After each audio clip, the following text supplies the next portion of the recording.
कितना कीमती समय मिला है, कितना कीमती समय मिला है। आप समझ नहीं पा रहे हैं, आप समझ नहीं पा रहे, पछताना पड़ेगा बाद में। थोड़ा समय विश्राम किया जाता है, इसको अभ्यास में डाल लो। कई वर्ष हो गए मध्याह्न में विश्राम नहीं, नींद का नहीं, थोड़ा शरीर अस्वस्थ होने का, लेट जाना फिर बैठ जाना, फिर टहलना, फिर लेट जाना बैठ जाना, नींद का नहीं। रात्रि में 4 घंटे इसको लेटने के लिए देते हैं बस, बीमार स्थिति में।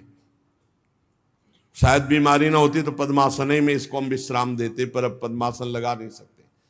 शरीर सुख आराम त्याग किए बिना भगवत मार्ग में कोई भी विजितात्मा नहीं हो सकता। रगड़ो, इस शरीर को रगड़ो। हाथ में माला है या काउंटर है, टहल रहे हैं, जब नींद आ रही टहल रहे हैं, सिर्फ 4-5 घंटे शयन के लिए दीजिए। क्या कर पाओगे आगे? यही अवस्थाएं हैं, नवयुवक अवस्था। इसी पर विजय प्राप्त करो, नींद आदि पर, भोजन पर, नींद पर। जानबूझकर 1-2 दिन भोजन छोड़कर भजन पड़े नहीं रहना, कोई जान न पावे कि आप भोजन नहीं किए। पूरी दिनचर्या ज्यों की त्यों होनी चाहिए। जिद्दी स्वभाव, परमार्थ के पथिक का जिद्दी स्वभाव, आराम त्यागी स्वभाव। और शरीर को जैसा बना लो प्रभु वैसे ही है, इसमें जड़ है, कोई अंतर नहीं पड़ता है। रात में सो, दिन में 4 घंटा सोने का अभ्यास बना लो, दिन में सोते रहो। अभ्यास है, चाहे जगने का बना लो चाहे सोने का। आधा आधा कवल रोज बढ़ाते चले जाओ, भोजन आते फैलती चली जाएंगी। आधा आधा कवल रोज कम करते चले जाओ। 24 घंटे में 400 ग्राम अन्न से स्वस्थ शरीर का पोषण हो जाएगा और वो क्रियाशील रहेगा। 400 ग्राम अन्न से काहे को बर्बाद कर रहे हो? आते बढ़ाते चले जा रहे हो। इसको कम करो, कम करो। भोजन 400 ग्राम अन्न से काम चल जाएगा। जिसे भगवत प्राप्ति के बिना आप जिया नहीं जा रहा, तब भगवत प्राप्ति होती है। ये शरीर सुख आराम के त्यागने की, हमें बहुत समय बर्बाद मत करो, समय बर्बाद मत।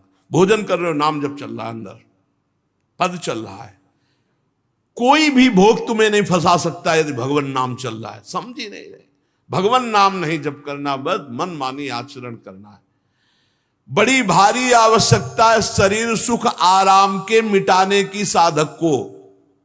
जीवन भर इसी में लगे रहे, जीवन भर।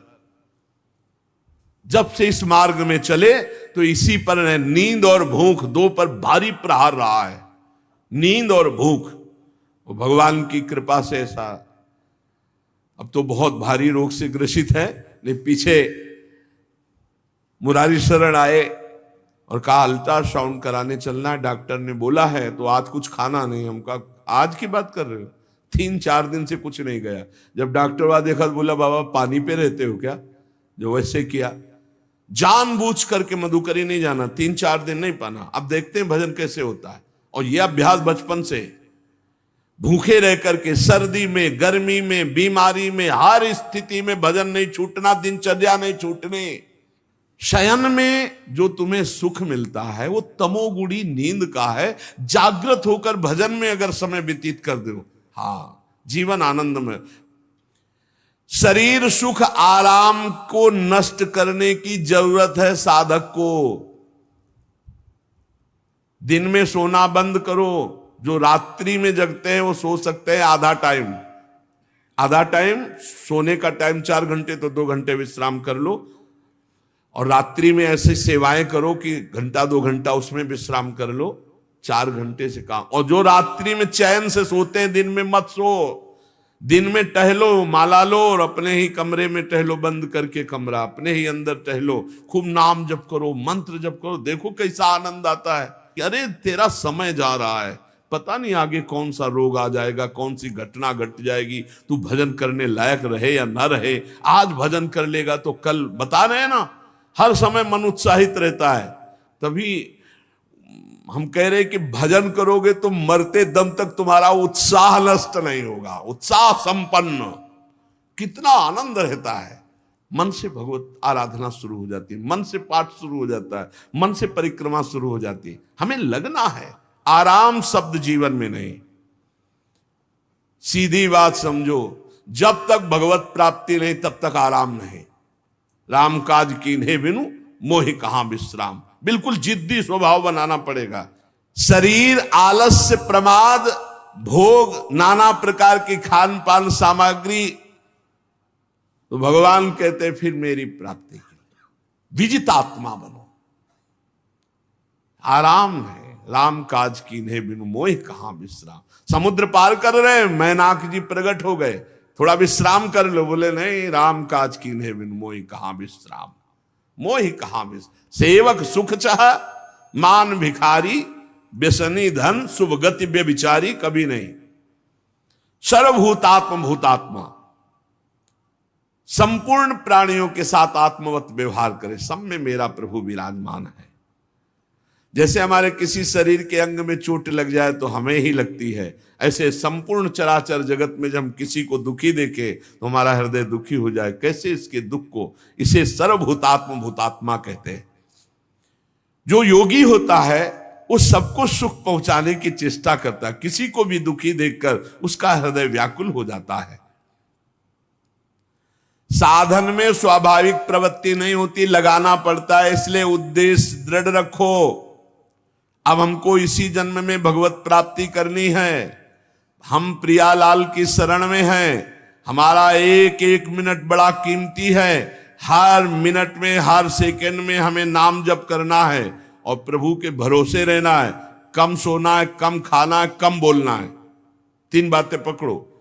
कम सोना इसका अभ्यास बना लो, कम खाना इसका अभ्यास बना लो, और कम बोलना इसका अभ्यास। ये तीन बातें जीवन में साधक के बिल्कुल सरलता पूर्वक आ जानी चाहिए। मिताहार, मित भाषण और नियमित शयन। शयन से बचो, ये बहुत जहर है, नींद बहुत जहर है। निद्रा आलस प्रमादोत्थम तत्तामस मुदाहृतम, इसको एक सीमा में बांध, 3 घंटे 4 घंटे 5 घंटे, बस 24 घंटे माला, काउंटर, वाणी, सेवा, टहल रहे हैं, सो नहीं सकते, आराम नहीं कर सकते, नहीं कर सकते। ये अभ्यास बनाओ तभी आगे बढ़ पाओगे। सत्संग रोज सुनते हो, देखो तुम्हें जो डांट लगती है, तुम्हें बहुत प्यार करते हैं, प्रभु बहुत प्यार करते हैं, इसलिए डांट लगवा रहे हैं, इसलिए आपको सत्संग सुना रहे हैं। ये जीवन सार्थक कर लो, नहीं तो बहुत पछताना होगा। हम पशु पक्षी के जीवन में साधना नहीं कर पाएंगे। कैसे हमारा चिंतन बदले। भगवान ने अगला शब्द का मदगत प्राणा, प्राण जिसके मेरे में समर्पित है। प्राण समर्पित का मतलब है प्राण वायु को लेकर प्रधान है। भोजन न मिले, जल न मिले तो भी हम जीवित रह सकते हैं काफी समय तक, क्योंकि प्राण वायु, प्राण बलवान पुष्ट होते हैं अन्न और जल से, लेकिन प्राणों की सत्ता वायु से है। ये जो श्वास प्रश्वास है, भोजन हमें 4-6 दिन न मिले तो आराम से दिनचर्या चल सकती है, पानी 8-10 दिन न मिले तो भी दिनचर्या चल सकती है, ऐसा नहीं कि मर जाएंगे। लेकिन 2 मिनट वायु ना मिले तो मर जाएंगे, 2 मिनट वायु ना मिले तो प्राण नष्ट हो। प्राण का सीधा संबंध वायु श्वासों से है, और प्रभु को प्राण समर्पित करने का मतलब हर श्वास नाम जप करना। मदगत प्राणा, हम पानी भी पिएंगे, भोजन भी पाएंगे तो प्रभु को समर्पित करके और हर श्वास नाम जप करेंगे तो ये मदगत प्राणा होगा। मत चित्ता, निरंतर चिंतन करने के लिए हमें प्राणों को समर्पित करना होगा। हमारे प्राण समर्पित हैं, हम प्रसाद के द्वारा प्राणों का पोषण करेंगे और हर श्वास प्रश्वास में नाम जप। श्वास ऊपर गई तो नाम जप, श्वास नीचे गई तो नाम जप। बोधयंता परस्परम, यदि हम किसी से बात करेंगे तो अपने प्रभु की चर्चा करेंगे, उसी प्रभु की चर्चा का कथन, कथयंतश्च माम नित्यम, केवल भगवत चर्चा करेंगे, केवल। कभी कभी ये लोक कल्याण की भावना भी प्रपंच में उतार देती है। निवेदन है कि यहां कोई लोक वार्ता का प्रश्न लेकर के नावे, एक जगह तो बख्श दो जहां केवल भगवान के संबंध की चर्चा होने दो। श्रीधाम वृंदावन में आप आए हो तो प्रिया प्रीतम की चर्चा का प्रश्न करो, प्रिया प्रीतम की चर्चा सुनो, निहाल हो जाओगे। तुष्यंत च रमंत च, उसी में आनंद और संतोष होता है। भगवत चर्चा हुई और उसी में रमण करे। एक जगह तो रखो जहां तुम केवल प्रभु की चर्चा सुन सकते हो, प्रभु की चर्चा कर सकते हो। प्रपंच का तो बहुत विस्तार है। कथयंत च माम, माम भगवान कह रहे हैं, कथयंत च माम नित्यम तुष्यंत च रमंत च। चलते हैं हम भगवत मार्ग में, फैल जाते हैं फिर दुविधा युक्त संसार प्रपंच में। केवल भगवत चर्चा, कथयंत च माम, भगवान केवलम, केवल माम, मेरा, प्रियालाल की सिवा और कोई चर्चा नहीं। बार बार बोर्ड लगवा देते हैं, श्यामा श्याम की चर्चा के सिवा यहां कोई चर्चा न की जाए। आपको अगर आशा है कि यहां से कोई काम बनते हैं तो हम पहले आपको बता देते हैं हम असमर्थ हैं, हमारे में कोई सामर्थ्य नहीं है। हम केवल प्रभु की चर्चा करते हैं, प्रभु का नाम जपते हैं, प्रभु के लिए जीवन है, बस इतनी बात है। जो प्रभु में डूबना चाहता है वो आए, स्वागत है। इसके अलावा ना कोई आशीर्वाद, ना कोई तंत्र मंत्र, ना कोई जंतुर, ना किसी भी तरह की कोई ढांढस वृत्ति बना सकते हैं कि जाओ तुम्हारा ये ठीक हो जाए, तुक्का लग जाए, ठीक हो जाए, तुम्हारे भाग्य की बात है। यहां से कोई चमत्कार नहीं, यहां एक ही चमत्कार है, मलिन मन को श्री भगवान में लगा देना, जीवन को जीवन मुक्त अवस्था में पहुंचा देना। निर्विकारता की स्थिति प्राप्त करने के लिए साधु समागम है। भगवान का आदेश है, यदि मुझे अनुभव करना चाहते हो, इसी जन्म में परमानंद की प्राप्ति करना चाहते हो, तो मय्येव मन आदत्स्व मयि बुद्धिम निवेश है। कैसे करोगे? तो भगवान कह रहे मत चित्ता, मेरे में चित्त लगाओ। चित्त कैसे लगेगा? चूंकि हम प्राणों से बहुत प्यार करते, देह प्राण ते प्रिय कछुनाही, इसलिए भगवान को कहना पड़ा प्राण मेरे को समर्पित करो। कैसे समर्पित करें? जो खाओ पियो भगवान को भोग लगा के, और रात दिन नाम जप में, हर श्वास में भगवत चिंतन। अगर वार्ता करनी तो बोधयंता परस्परम कथयंतश्च माम नित्यम, केवल मेरी चर्चा। बड़ा दुर्लभ हो रहा है, भगवत चर्चा होना बड़ा दुर्लभ हो रहा है। भैया ये सब सुनहु भरत भावी प्रबल, बिलख कहो मुनिनाथ, हानि लाभ जीवन मरण जस अपजस विधिहात। जब कर्मों का फल भोगने का आया तो महात्मा जी, और जब पाप कर्म करने जा रहे थे तो पूछ लेते हमसे कि हम पाप कर्म करने जा रहे हैं, आपकी अनुमति है क्या? तब नहीं, तब किसी ना भगवान की याद की, न गुरु की याद की, मनमानी आचरण किए। तो अब भोग आया है, अब भोग लो, उसको भोगना पड़ेगा, वो यहीं मिलेगा तुम्हें। पति पत्नी परिवार संसार मित्र, इन्हीं में सब कलह अशांति मारपीट नाना प्रकार का। अरे पूछो मत। भगवान के चरणों का जब तक आश्रय नहीं लोगे तो यहां का ये प्रेम विवाह, यहां का प्रेम तुम्हें शांति प्रदान नहीं कर सकता। भगवत भाव रखोगे, हर परिस्थिति को शांति पूर्वक निर्वाह। ये जीवन काटना भी एक कला है। मनुष्य जीवन कोई पशु जीवन नहीं है। अगर अध्यात्म नहीं तो आप इसको जी नहीं सकते, आप इस जीवन को नहीं जी सकते। अशांत रहोगे, क्लेशित रहोगे, परेशान रहोगे। जीवन की कला है द्वंद्वों में समता, संपूर्ण जगत में रहते हुए ममता रहित हो जाना, संपूर्ण क्रियाएं करते हुए अहंकार रहित हो जाना, अभी जीवन मुक्तता का आनंद आ जाए। तो मच्चित्ता मदगत प्राणा बोधयंता परस्परम कथयंत च माम नित्यम तुष्यंत च रमंत च। हमारा उद्देश्य भगवत प्राप्ति का है। जो भगवत संबंध से भगवत प्राप्ति करना चाहता है उसके लिए दरबार खुला है, फ्री है, कोई फीस नहीं है, कोई शर्त नहीं है। तुम कौन हो, कहां के हो, कोई मतलब नहीं। आपका केवल संबंध भगवान के संबंध से वार्ता होगी तो यहां हो सकती है। इसलिए सावधानी होकर हमारे समय को निरर्थक ना किया जाए। बहुत कीमती समय, जब प्रश्न होता है तो फिर उस पर चर्चा करनी ही होती है। हमें सिर्फ भगवान का आदेश है, कथयंतश्च माम नित्यम तुष्यन्ति च रमन्ति च। उसी में संतोष करना, उसी में रमण करना है। हमारा भरण पोषण श्री प्रिया जी से होता है, किसी व्यक्ति से नहीं होता है। हमारे यहां श्री श्यामा श्याम विराजमान है, उनका पूरा जगत है। तुम्हारी बुद्धि में मेड़ है, भेदभाव है, उनके लिए भेदभाव नहीं। सब मम प्रिय, सब मम उपजाए, तो हम अपने स्वामी के अनुसार चलेंगे। सब मेरे प्राणनाथ श्यामा श्याम के जन है, कोई भी हो, इतना ना छोटा ना इतना बड़ा, ना इतना प्रिय ना इतना अप्रिय, सब बराबर है। एक तरफ चाहे गुणात्मा, गुण से युक्त महात्मा, और एक चाहे दुरात्मा, दुर्गुणों से युक्त, दोनों को ऐसे दुलार करके श्री जी की तरफ बढ़ाने वाला मार्ग ये मार्ग यहाँ का है। कथयंत च माम नित्यम तुष्यंत च रमंत च तेषाम सतत युक्ता नाम भजताम प्रीति पूर्वकम। जो सतत प्रेम पूर्वक मेरा भजन करता है, भगवान कह रहे ददामि बुद्धि योगम तम, उसकी बुद्धि का योग मैं करा देता हूं।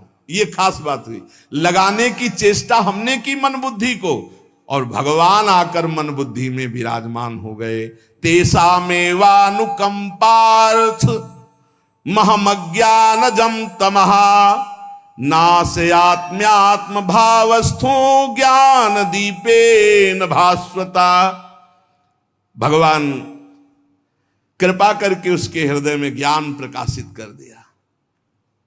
जब कोई सतत भजन करता है, प्राण प्रभु को समर्पित कर देता है, चित्त प्रभु में लगाए हुए प्रभु की चर्चा, भगवान उसके अंदर ज्ञान प्रकाशित कर देते, तो वो अनात्म भाव जो देह भाव था उसका नाश हुआ और वो भगवत भाव में स्थित हो जाता है। भगवान कह रहे हैं मत चित्तः सर्वदुर्गाणि मत प्रसादात् तरिष्यसि। जब कोई मेरे में चित्त लगाता है तो मेरी कृपा से सारे दुर्गुणों का नाश हो जाता है। महात्मा तो भगवान बनाते हैं। करो सत्य ते साधु समाना, मैं उसे साधु बनाऊं। हमारा कर्तव्य, हमारा चित्त प्रभु में लग जाए। मेरा चिंतन करो, भगवान का आदेश है। बस खास बात है चिंतन। हमारी प्रारंभ से विशेष श्रद्धा इसी बात में रही गुरु शब्द पे, कि रात दिन कोई भी चेतना युक्त क्षण ऐसा ना जाए जिसमें भगवत विमुख होता हो। बस इसी बात की साधना जीवन भर रही। प्रारंभ में गुरुदेव ने कह दिया जब तक चेतना है तुम्हारे में, तो तुम्हारा जागृत अवस्था का चेतना युक्त एक भी क्षण व्यर्थ नहीं जाना चाहे। तो गुरु कृपा से यही प्रयास रहा है कि हमारा एक भी मिनट भगवान से विमुख न जाए। पूर्व में ऐसी स्वभाव वृत्ति बनाई थी कि लोगों को ये शंका होती थी कि ये बोल पाते हैं कि नहीं बोल पाते हैं, अर्थात इनके वाणी है कि नहीं है। मूक, मौन, जटाओं का बोझा, एक वस्त्र, बस शांत। बुलाया गया, घंटा बजा तो पहुंच गए, प्रसाद लिए, उसमें एकांत, हर समय मंत्राग। कथा में बैठे हैं, अनुकूल वचन आया तो सुन लिया, नहीं पूरा का पूरा सत्संग ऐसे ही चला गया। और हमारा मंत्र चल रहा है, एक क्षण भी मंत्र से बिलग नहीं। हमारा कर्तव्य है केवल चिंतन। चिंतन करोगे तो अभी मुक्त हो, अभी परिणाम में नहीं। अभी हम राधा बोल रहे हैं, अभी प्राण निकले, अभी श्री जी के पास पहुंच जाएंगे। भगवान की कृपा का बल और साधन का तुम्हारा पूरा प्रयास, प्रयत्न। ध्यान रखो, दो से सिद्धि प्राप्त होती है। भगवान की कृपा का बल और आपकी पूरी साधना का प्रयास, प्रयत्न, कायरता नहीं। भगवान की कृपा का बल और तुम्हारा पूरा प्रयास, पूरा प्रयत्न। देखो, भगवान की दर्शन वृत्ति हृदय में जागृत हुई ध्रुव जी के पद को लेकर, कामना को लेकर। मैं भगवान का साक्षात्कार करूंगा, उनसे वरदान मांगूंगा कि मुझे सबसे श्रेष्ठ पदवी की प्राप्ति हो। चले, भगवान नारद जी मिले। पहला प्रलोभन, चलो अभी तुम्हें इस सम्राट पद पर नकार दिया। फिर भय, सांप हैं, बीछी हैं, जंगल के बड़े, और फिर यक्ष राक्षस, न जाने कौन कौन है। तुम अभी बालक हो, तुम्हें खा जाएंगे, तुम क्या तपस्या करोगे, क्या भजन। नहीं, इससे भी नहीं डिगे। कुछ भी हो, कदम वापस नहीं जाएंगे, अब तो हरि की प्राप्ति। तो गुरु मंत्र दे दिया। 6 महीने बहुत ही देह भाव रहित होकर उच्च कोटि की साधना की। बालक होने पर यही मथुरा में, मधुपुरी में देह भाव रहित होकर के, क्योंकि जंगल में ऐसे ऐसे मच्छर बड़े बड़े ना, एक मच्छर मारे तो पूरा होश खराब हो जाए, पूरी चेतना जागृत। तो उस 5 वर्ष के राजकुमार के शरीर में कितने मच्छर चिपके रहे होंगे, क्या क्या भयावह। हमने तो सैनपुर में देखा, आसन लगाए बैठे, काला नाग सांप ऐसे फुसकार रहा है। पूरा दृढ़ निश्चय है कि अगर ये काटने का समय है तो काट लेगा, नहीं काटना तो बिल्कुल नहीं काटेगा, बैठे रहो। वो ऐसे पास से निकल गए, छाती से भी निकल गए हैं। निश्चय कि अगर काटना है काट। सैकड़ों बिच्छू, कभी ऐसे डंक नहीं मारा। और अगर काटना हो मारना हो ना तो बढ़िया महल में बैठे हो तो वहां जाके काट लेंगे। ध्रुव जी अपनी निष्ठा से कभी नहीं विचलित हुए। अब जब भगवान सामने आए तो आखिरकार 5 वर्ष के बालक घबरा गए। भगवान का तेज, भगवान का रूप, भगवान की महिमा। भगवान मुस्कुराए, कृपा दृष्टि से देखे, बल मिला, भगवान को देख पा रहे हैं। अब मन में आया कि मैं स्तुति कैसे करूं, क्योंकि कोई ज्ञान तो है नहीं। भजन किया, भगवान की प्राप्ति हो रही, लेकिन अब कोई ऐसा ज्ञान तो है नहीं जिससे भगवान का स्तवन करे। भगवान की तरफ देख करके कुछ कहना चाहते हैं, पर क्या भगवान को कहें ये ज्ञान नहीं। तो भगवान ने अपने ज्ञान स्वरूप शंख का ध्रुव जी के कपोल पे स्पर्श करा दिया।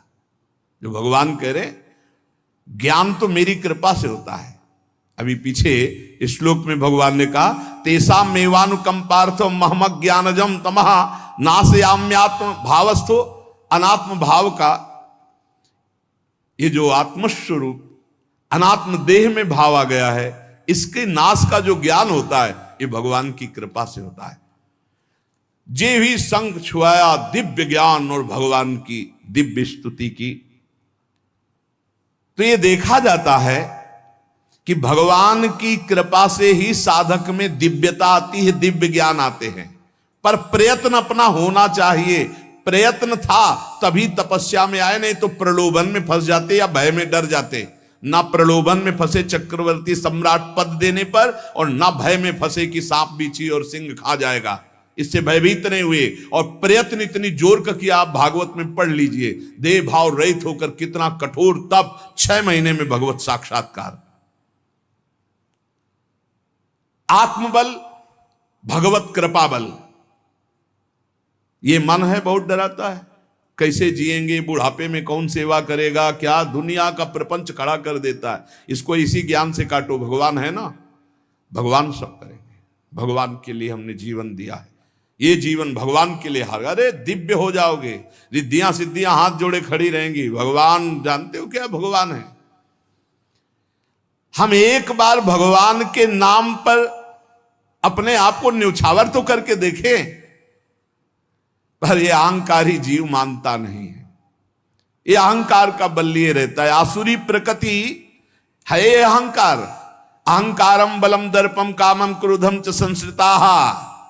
जिसके अंदर ये आसुरी प्रवृत्ति अहंकार होता है, उसमें काम क्रोध लोभ ये भरपूर होते हैं। कहां से भगवत प्राप्ति हो। जहां ये दुश्मन रहते हैं वो घर तो तुमने सुरक्षित दे रखा है दुश्मनों को। आसुरी प्रकृति को तुमने, अहंकार को अपना स्वामित्व दे रखा है। मैं वो अहंकार जिसके साथ प्रकृति लगती है। जब अहंकार और बढ़ जाता है तो ईश्वरोहम अहम भोगी सिद्धोहम बलवान सुखी। तरंग से समुद्र नहीं होता, समुद्र से तरंग होती है। हम जितने भी हैं सब तरंग हैं उस परमात्मा की। वायु विकार नष्ट हुआ, समुद्र में ही लीन हो गए, ये बात है। लेकिन एक तरंग समुद्र नहीं पैदा कर सकती। एक सूर्य चमक रहा है, कोई बंद के सूर्य दूसरा चमक के दिखाए। बहुत सावधानी से उपासना करो। ये अहंकार, भगवान कह रहे हैं, भगवान ये जो अहंकारम बलम दर्पम कामम क्रोधम च संश्रिताः, इस अहंकार को नहीं मिटाया तो ये अनुभव कराने लगता है और 4 बोलने लगते हैं कि आप तो भगवान हैं। तो धर्म सम्राट करपात्री जी, इतने सिद्ध महापुरुष, और विश्वेश्वर विश्वनाथ जी की स्थापना करके रात दिन आराधना, काशी में बड़े बड़े सिद्ध महापुरुष भगवान शिव की आराधना करते, बड़े बड़े सिद्ध महापुरुष भगवती अम्बा की आराधना करते। ये कौन सा ज्ञान प्रकट हो जाता है जो भगवत स्वरूपों का अपमान होने लगता है। मुझे यही समझ में नहीं आता। गुरु रूप से हमें शास्त्र के आचरण देने आए, मनमानी भ्रष्टाचार सिखाने नहीं आए। आज तक कभी कहीं भी भगवत स्वरूपों का अपमान महापुरुषों द्वारा नहीं हुआ। महापुरुष और भगवान में अंतर नहीं, पक्का मुझे विश्वास, हम तो चराचर जगत को भगवत स्वरूप मानते हैं, लेकिन आचरण कराने के लिए आचार्य गुरुदेव जैसे चले हैं वैसे ही चलना होता है। सदैव संतों ने अपने को अधम और तुच्छ और नीच कहा है। हनुमान जी जैसा कोई ज्ञानी महाबली, कोई त्यागी, कोई ब्रह्मचारी बैरागी, हनुमान जी जैसा कोई त्रिभुवन में द्वितीय हुआ हो तो बता दो। अतुलित बलधामम हेम शैलाभदेहम दनुजवन कृशानुम ज्ञानिनाम अग्रगण्यम। अरे जय गिर चरण दे हनुमंता चले सुगा पाताल तुरंता, हजार हजार को पकड़ के कछु मारिस कछु मर्दिस कछु मिले से धर धूरी। अब विभीषण जी से कैसे परिचय बता रहे हैं। प्रात ले जो नाम हमारा, तेहि दिन ताहि ना मिले आहारा। असमय अधम सखा सुनु मोहु पर रघुबीर। क्या दैन्यता का स्वरूप हनुमान जी महाराज। भगवान से जब हनुमान जी मिल रहे तब उनसे प्रभु आप पूछ रहे हो कि तू नाथ एक मैं मंद मोह बस, ज्ञानी नाम अग्रगण्यम, एक मैं मंद मोह बस, कुटिल हृदय अज्ञान, पुनि प्रभु मोहि विसारेऊ, दीन बंधु भगवान। जय प्रणतारित भंजन, चरणों में लौट गए हनुमान जी महाराज। सबरी जी भगवान सामने बैठकर स्तुति करते हैं। जो नवधा भक्ति है वो उपदेश नहीं है, सबरी जी की स्तुति है। ये सब भक्ति सबरी जी में विराजमान, क्योंकि उसी समय सबरी जी भगवत धाम जाती है तो उपदेश तो उसको दिया जाता है जो आचरण में उतारे। सबरी जी तो सिद्ध महापुरुष अभी भगवत धाम जा रही भगवान के सामने ही। वो क्या कहती, अधम ते अधम अधम अति नारी, तीन मह में मति मंद अघार। हरिवंश महाप्रभु, क्वाहम तुच्छ परम अधम प्राण्यो गर्ह कर्मा, यत्तन्नाम स्फुरति महिमा हरेश वृंदावनस्य। इन सब बड़े बड़े आचार्य महापुरुषों ने भगवान की दास्ता स्वीकार करके जीवन अर्पित करके आचरण करके दिखाए। जहां ये आसुरी अहंकार होता है तो ईश्वरोहम महम भोगी सिद्धोहम बलवान, ये सिद्धावस्था नहीं है, ये तमोगुणी आसुरी अहंकार का परिणाम है जो ये दिखाई देता है भगवत स्वरूपों का अपमान करके। नहीं, यद्यपि अभेद है वो महापुरुष शिव और वो अभेद है, पर आचरण जब करेगा तो स्वामी और सेवक का करेगा। काशी नगरी सिद्धों की नगरी है, ज्ञानियों की। देखा बड़े बड़े सिद्ध परमहंस जाते हैं शंकर जी के दर्शन करने, विश्वनाथ जी के, तो जिनके कमंडल भी नहीं, दिगंबर है ना, तो वो भी ऐसे हाथ उठा के नमः पार्वती पते, और बस ऐसे सर झुकाए खड़े रहते हैं। जल भी नहीं है, पत्र भी नहीं है, ऐसे वो हम सब खड़े खड़े घंटों खड़े रहते। तो वहां के शिव पार्षदों से ऐसा करुणा में प्रेम हो गया था कि वो हमें नहीं हटाते थे, तो एक कोने में घंटों खड़े रहते थे और दर्शन करते रहते थे भगवान विश्वनाथ जी। तो जैसे ऐसे अवधूत आते, न कोई जल का कमंडल है, न कोई पत्र है, न पुष्प, नजदीक गए और नमः पार्वती पते हार हार महादेव, बस सर झुकाए, ये है। और स्वयं शिव स्वरूप है, इतना अंतर नहीं ब्रह्मबोध में। भक्तों में भी कभी कभी आम प्रकट होता है, वो वाणी से आपको दिखाई देगा, लेकिन वो आसुरी अहंकार नहीं होता। ध्यान रखना, ये उनका भागवतिक बल होता है, ये आसुरी अहंकार नहीं होता। जैसे जनक जी की सभा लगी हुई है, भगवान श्री राम लक्ष्मण जी विराजमान है विश्वामित्र जी के समीप बड़े सौम्य भाव से। जनक जी महाराज ने देखा कि बड़े बड़े वीर आए, पर धनुष यज्ञ में धनुष को अजगों को कोई उठा ही नहीं पाया, खंडन की तो बात जाने दो। रावण बाणासुर आया, आरती प्रणाम करके चले गए। अब आशा ही खत्म हो गई, कोई उठाने वाला ही नहीं, तो उन्होंने कहा वीर विहीन मही मैं जानी। अब मैं आज जान गया कि पृथ्वी वीरों से रहित हो गई। अगर मैं ऐसा जानता कि इस भूमंडल में कोई वीर ही नहीं अजगों का खंडन करने वाला, तो मैं ऐसा प्रण नहीं लेता, मेरी जान की कुंवारी रह जाएगी। ऐसे विकल होके वीर विहीन मही मैं जानी। जनक जी ने इतनी बात जे ही कही तो लक्ष्मण जी कूद पड़े सिंह शावक की तरह उछलकर, और कहा कि जहां रघुकुल भूषण भगवान श्री राम विराजमान हो जनक, ये बड़ी तुमने निराशापूर्ण बात कैसे कह दी? तुमने ऐसी बात कह दी जहां रघुकुल भूषण भगवान श्री राम विराजमान है। ताल ठोकी और कहा अगर इनका इशारा हो जाए, समझो, जो तुम्हारी अनुशासन पाओ, कंदुकी ब्रह्मांड उठाओ, काचे घट जिमी डारों फोरी, सकऊं मेरु मूलक जिमी तोरी, कमल नाल जिमी चाप चढ़ाऊं, जो जन सत प्रमाण ले धाऊं। हे जनक, जहां रघुनाथ जी विराजमान होते वहां ऐसी बात नहीं कहते, तुमने ऐसी बात कैसे कह दी? अगर मेरे स्वामी का आदेश हो जाए अभी तो पूरे ब्रह्मांड को कच्चे घड़े की तरह तोड़ दूं। ये अजगौ पुराना 100 योजन एक बार में दौड़ते हुए जाऊं और इसको ऐसे कमल लाल की तरह तोड़ दूं, मेरे स्वामी का आदेश हो। यह अहंकार नहीं है। पहली बात कही, जो तुम्हार अनुशासन पावो, अगर मेरे प्रभु श्री राम की आज्ञा हो जाए।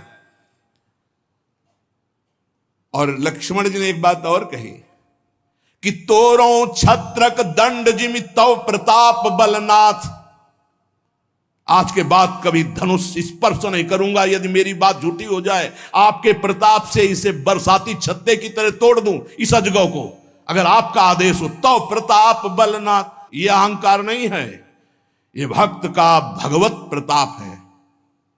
दशानन कह रहा है, अरे मुझे क्या भय, तेरी सभा में अगर कोई वीर हो तो मेरा पैर उठा दे, मैं राम जी का एक छोटा सा सेवक हूं। तू मेरे प्रभु को बार बार मनुष्य कह रहा है, मैं जिनका सेवक हूं। तेरी सभा में तू जो अपने सभा बलों के बल पर बलवान होकर कहता है कि ये सब आहार है, तो मैं उनका एक छोटा सा दूत हूं। अगर कोई मेरा पैर उठा दे तो जानकी जी को राम जी हार जाएंगे, वापस चले जाएंगे। राम प्रताप सुमिरपन रूपा। सभा में पैर हाहाकार मच गया। जब स्वयं दशानन उठा तो मारा घूसा, 4 मुकुट राम जी के चरणों में गए। राम जी के चरणों में झुक, तब तेर बचेगा, मेरे चरणों में झुकने से नहीं। कोई उठा नहीं पाया। ये अंगत का अहंकार नहीं, ये भक्त का भगवत प्रताप होता है। राम प्रताप सुमेरी परण रूपा। राम प्रताप हरिवंश प्रताप ही जानत है, हरिवंश प्रबोध प्रमाणत है, हरिवंश सर्वस्व है तिनके, सुख संपत्ति दंपति जो जिनके। लक्ष्मण जी कह रहे, सकौ मेरु मूलक जिम तोरी, जैसे मूली तोड़ दिया जाता 4 लाख योजन का सोने का पहाड़ सुमेरु, ऐसे उखाड़ के तोड़ के फेंक दूं। भगवान अपार सामर्थ्यशाली, और जो भगवान में चित्त जोड़े अपार सामर्थ्यशाली। हम लोग कभी कभी अहंकार और प्रताप के भेद को नहीं समझ पाते। महापुरुषों में अहंकार नहीं होता, वो भगवत प्रताप होता है। जो आसुरी अहंकार है वो तो भगवान की शरणागति से नष्ट हो जाता है। भगवान का प्रताप भक्तों के जीवन में उदय होता है। भगवान बहुत कृपालु हैं, बड़ी करुणा की है, अपना मार्ग हमें देने के लिए सत्संग दे रहे हैं। कथन श्रवण का सौभाग्य मिला है। इसी जन्म में हमें भगवत प्राप्ति करनी है। अपार बलशाली माया को परास्त करने का बल केवल भगवान की कृपा से प्राप्त होता है। इसलिए नाम जप करो, भगवत लीला गायन गुणगान करो, और भगवान से प्रार्थना करो कि मेरा अहंकार आपके चरणों में समर्पित हो जाए। सारा दोष इसी अहंकार का है। ये संस्कृति मूल शूल प्रद नाना, सकल शोक दायक अभिमाना, ताते करें कृपा निधि दूरी, सेवक पर ममता अति भूरी। हमारे ऊपर बहुत प्यार है प्रभु का, हम उस प्यार के बल से अहंकार को प्रभु के चरणों में समर्पित करके इसी जन्म में जीवन मुक्त हो जाए। शेष चर्चा आगे। श्री राधा वल्लभ।